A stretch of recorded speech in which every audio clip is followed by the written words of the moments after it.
शिवसेना पक्ष चिन्हावर आज सुप्रीम कोर्टात सुनावणी, अपात्रता कारवाईवरही सुनावणी होण्याची शक्यता।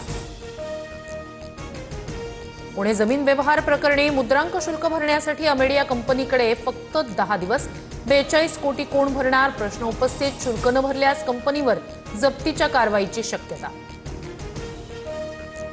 अजित पवारांना यावेळी मोदीही वाचवू शकणार नाहीत, पार्थ पवार जमीन प्रकरणानंतर अंजली दमानी यांचा इशारा, मेघदूत बंगल्यावर बावनकुळेंची घेतली भेट, सकाळी मोठा गौप्यस्फोट करणार। दुसऱ्यांकडून काही गोष्टी होतात त्यावरून मला टार्गेट केलं जातं, सर्व नियमानं करतो, मला चुकीचं खपत नाही, 3 वेळा स्पष्टीकरण दिलंय। पार्थ पवार प्रकरणावरून अजित पवारांचं भाष्य। दिल्ली स्फोट प्रकरणी आणखी एक डॉक्टर अटकेत, डॉक्टर परवेज अन्सारी उत्तर प्रदेश एटीएसच्या ताब्यात, सूत्रांची माहिती, परवेज हा अटकेतील डॉक्टर शाहीनचा धाकटा भाऊ। फरीदाबादमध्ये अटक झालेल्या डॉक्टर शाहीनचं महाराष्ट्र कनेक्शन, शाहीननं महाराष्ट्रातील तरुणाशी केलं होतं लग्न, 2015 मध्ये झाला होता घटस्फोट।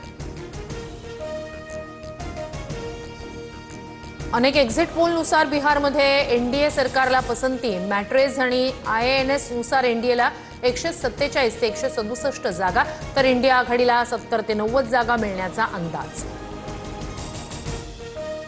चाणक्य स्ट्रॅटेजीज पोलनुसार एनडीएला 130 ते 138 जागांची शक्यता, तर इंडिया आघाडीला 100 ते 108 जागांचा अंदाज। बिहार विधानसभेच्या 243 जागांसाठी मतदान पूर्ण, 14 नोव्हेंबरला मतमोजणी, भाजप आणि नितीश कुमार यांची जेडीयू विरुद्ध काँग्रेस आणि तेजस्वी यादव यांची राजद अशी मुख्य लढत असणार।